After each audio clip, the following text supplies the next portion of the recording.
Most people have had that feeling at some time. And if you haven't, there will be a time when you do, when you feel like God is doing a number on you. You either feel it because it can only be explained by God, or you feel it because God could have stopped it and he didn't. He could have changed it and he didn't. He could have made it better and he didn't. And you become disappointed with God and you feel like he's just killing you. Meaning you just want to die. You're just dying, either literally or emotionally, or you're just dying.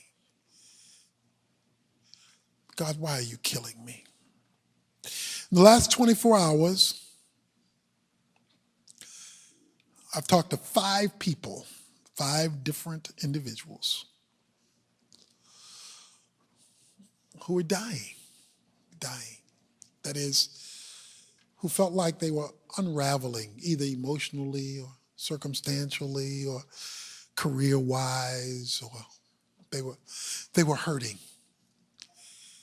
And God was nowhere to be found. In fact, sometimes it looks like God is toying with you. Because sometimes it looks like it's getting better, then it gets worse. It looks like it's getting better, then it gets worse. Then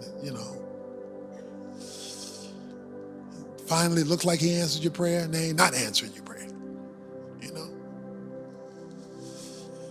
You feel like he's killing you.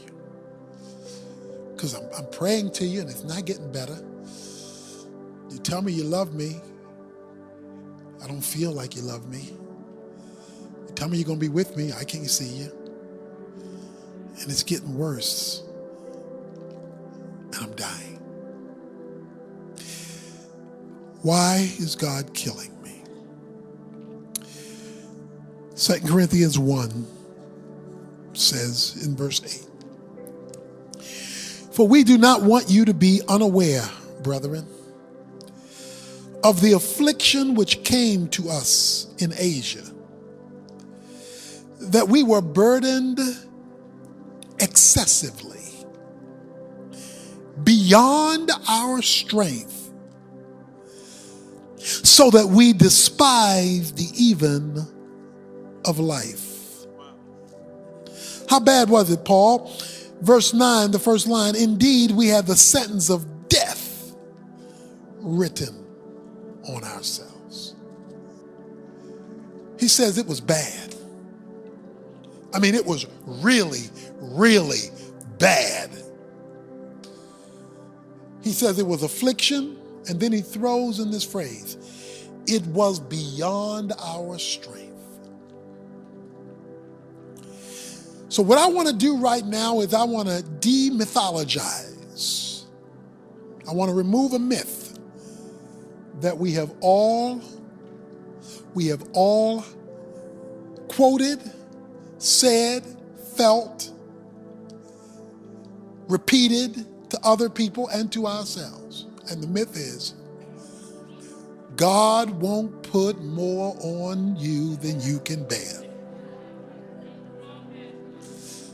I want to remove that myth. It sounds good. Sound like something God would say. Sounds like it works. That God won't put more on us than we can bear. Not true. Paul says it was beyond our strength. In other words, it was beyond our capacity to bear it. We couldn't take any more. I can't take this. I can't handle this. I'm dying. He says, and the sentence of death was on us. In other words, the next thing on the agenda was to die, rather than live like this, rather than bear this, rather than go through this. He's saying God put more on us than we could bear, because there was only one thing left: to die. How many of you been through that? You just want to die. You want to die. You know? Maybe you're too scared of dying, but too afraid to live. Too afraid to die, but don't want to live anymore. You know? Dying. It says it was all over me. And it was more than we could bear. Sunday, we talked about a phrase in knowing God that said, being conformed, the fellowship of his suffering, being conformed to his death. And the statement I made was, when God sends us through, and it's getting worse and worse and worse and worse and worse, you praying and praying and praying and praying, it's not getting better. That is an invitation to a deeper experience with him. The fellowship of his sufferings. Fellowship is our sharing of life. Being conformed to his death. He wants to change something, remove something. Something is there. Paul goes on to say, listen to his words. In verse 9. Indeed, we have the sentence of death within ourselves, so that we would not trust in ourselves, but in God who raises the dead. Listen to me. When you are dying, the sentence of death, you're dying. That will always have one reality tied to it, and that one reality tied to it, because you know you've hit this place, because you can't fix this. That's the common denominator. The reason that you want to give up is there is no fixing in sight. You can't fix it, and you don't know anybody who can. All your human resources have been depleted. Why did he do that to you, Paul? He says, so that we would not trust in ourselves. God allows us to get to the point where if this is ever going to be fixed, he is the only one who can do it. Paul said, the reason God put me here was to change my focus of trust. I had to deal with a trust issue. See, Paul is a very talented man. Paul isn't kind of some get-by guy. Paul is very talented. His resume reads to the top of the list. Paul could do it all. So to take Paul deeper in faith, he had to put him in a situation he could not fix, that his resume could not handle, that his abilities could not change, so that he would learn to trust God.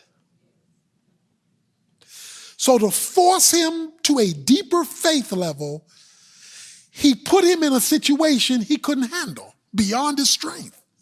He couldn't deal with it, because he was driving him to a deeper level of experience with him. The word we use for this is brokenness. Brokenness is simply when God strips us of our self-sufficiency. When God removes our tendency to depend upon ourselves. The problem is not using our abilities or using our gifts or using our talents or using our contacts. God puts those things there for us to utilize in his purposes. But when he sees that we have relied on those, we trust in the horses the Old Testament talks about, and the bows and the arrows. We don't just use them. We bank on them. So that Even if we don't pray, we know we got this ace in the hole. Even if we don't look to God, we know we got this thing over here we can go to in case God don't work. If God is trying to take us to this deeper experience, then he literally puts you in an I can't situation. I can't handle it. I can't take it. I'm going to crack under this.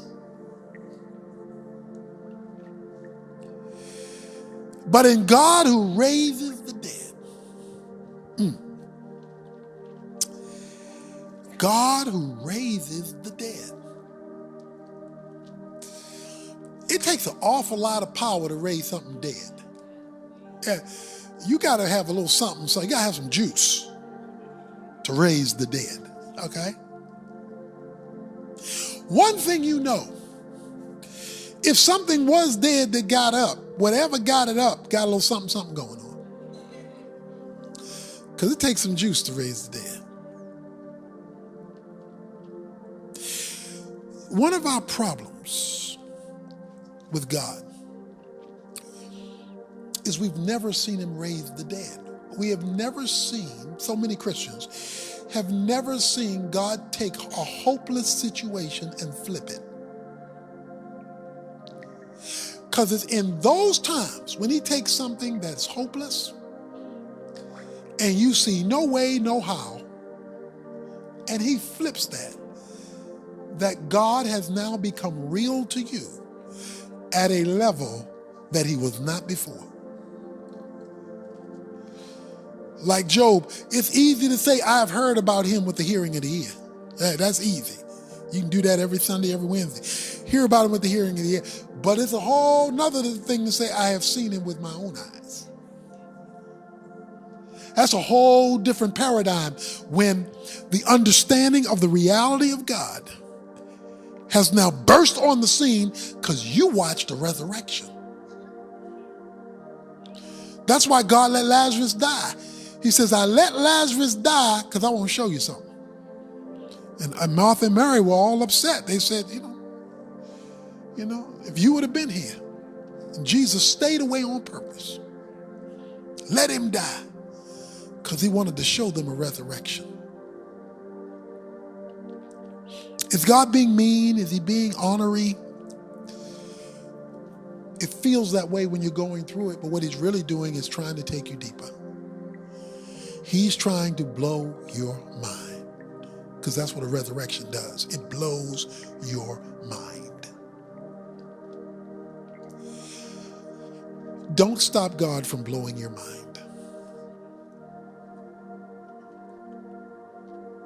Every situation is different. Every person is different. So I'm not giving a blanket scenario for every circumstance. I'm just dealing with a principle. Why are you killing me? Why is this sentence of death? I'm dying here, God. I'm dying. Paul says, because he wanted us to see a resurrection. Look at this. Verse 10. Who delivered us from so great a peril of death, and will deliver us. He on whom we have set our hope, and he will deliver us. Do you see that? 3 times in that verse. He says, I am delivered, I will be delivered, and I will be delivered. I don't know what grave you're in. And some of us aren't 6 feet under, we 16 feet under. You know, it's just getting a deeper hole. The hole is getting deeper. And you have done everything you know to do. It's one thing if you haven't done what you're supposed to do, what God tells you to do, but you've done that. In fact, you're tired of doing that. And sometimes you feel like you could just get away from God. Just leave me alone. Okay? And you might as well tell God you feel that because you know you're thinking it. It's amazing to me how people won't be honest with God, like God won't know if you don't say it. He know you're mad at him. He know you feel like he's taking too long. He know he feels like you've forgotten him and you done moved on to somebody else trying to sing Kumbaya, my Lord. He knows all that. He is well aware. And you might as well tell him, God, you have disappointed me. Paul says, we had the sentence of death on us. And God did it so that God might let us see that he raises the dead and will deliver us. We have set our hope on him. Verse 11 says, you're joining us and helping us through your prayers, so that thanks may be given by many persons on our behalf for the favor bestowed on us through the prayers of many. Don't be ashamed to pray and to call for prayer when you're in your cemetery. There's some people here tonight who are in a cemetery and you're just looking for your headstone. You're looking for where they've dug the hole. You don't even need a casket. You're just ready to fall in there because you're tired. I didn't know we would begin our service the way we did tonight, but I think if Paul was here, he would tell you, when I was going through that time, my story wasn't over. Because I was ready. I thought death was the next thing. But that wasn't the end of my story. God delivered. There were some more chapters to be written. Don't give up on God. I know you want to sometimes. And there are very few people who don't go through this valley. There's not too many people who don't go through this valley where it looks like God is gone. Job said, I looked north and couldn't find you. He said, I looked south and couldn't find you. I looked east and couldn't find you. I looked west and could not find you. But then Job went on to say, but when you're finished with me, I will come forth as pure gold. So I want you to tell God in your time with him this week how you feel. I want you to be raw. If you're in this situation, this is not a time for theological platitudes where you don't even know what you're saying. Because you're speaking in, this highfalutin language. No, this is time to get raw. I mean, God, you killing me. One of the 5 told me yesterday, they said, if this is God trying to teach me or break me, if this is God, he's killing me.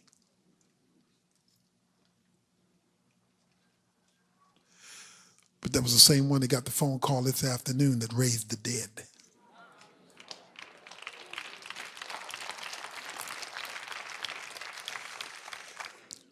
Don't give up. I know you're tired. I know you're hurting. I know you're crying. I know you're suffering. And I know sometimes he is hard to find.